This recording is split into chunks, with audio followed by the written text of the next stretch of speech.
first deadly psychological sin is criticism. Criticism.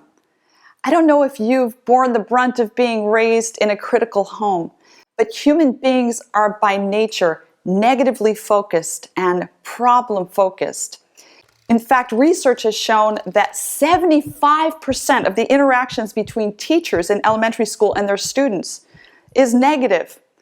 Research has also shown that in a child's lifetime, from birth to 18 years old, he hears the word no from his parent 148,000 times.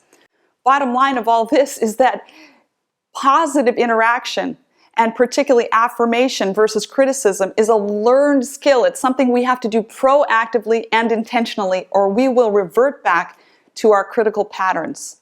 Story is told of a young man who was complaining about the hymns at church. He said they were very boring. His father said, well, if you're going to complain about it, then write one of your own. Boy went into his bedroom and he wrote the hymn, "When I Survey the Wondrous Cross." The young man was Isaac Watts, and he went on to write over 350, many of them famous hymns, including Joy to the World. So there's a place for criticism. Criticism serves a function. We, by nature, as human beings, are capable of reason and what we call critical thinking. All criticism is not bad, but we need to sort of capture this beast and train it so that it benefits us and others. Scientific research has shown that people that are raised in critical environments where there's much criticism among the family of origin tend to have more depression diagnoses and more depressive symptoms. In fact, a critical environment at home has been associated with a broad spectrum of mental illnesses such as schizophrenia and other psychotic disorders. I have a quote here from Abraham Lincoln. "He has the right to criticize who has the heart to help." In order to find out if you have the heart to help that person, I recommend that you ask yourself 3 questions before criticizing them. Number 1, do I love to criticize or do I hate to criticize? If you love it, I think you need to give yourself pause there. Number 2, am I doing it to help? Is that my motive? Number 3, will I do it kindly and will I do it to that person's face?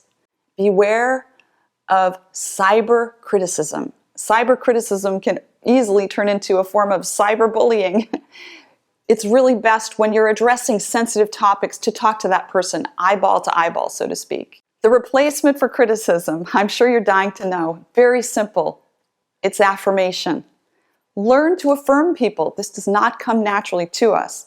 I recommend that if you're a critaholic, we might call it, that you go on a criticism fast for 2 to 3 weeks where you criticize nothing, no one, not even yourself, for 3 weeks. I challenge you to try that. And that afterward, when you issue a criticism, always do it in what we call affirmation sandwich style. You affirm that person, then you issue the criticism, and then you follow it up with another affirmation. This helps to soften the blow. Marriage expert John Gottman says that in order to neutralize the emotional impact of a criticism, one must affirm 5 times. So remember that ratio, 5 affirmations to 1 criticism. What is the effect of an affirming environment in the home? We've talked about the effect of a critical environment. What's the effect of an affirming environment?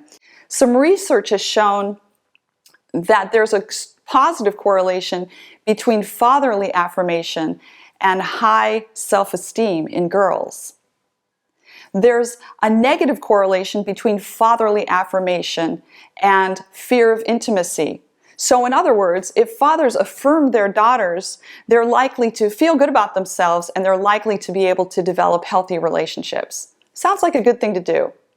Try starting today affirming someone that you would normally criticize. And usually, I hate to say it, but it's those that are closest to us that we tend to be so critical of.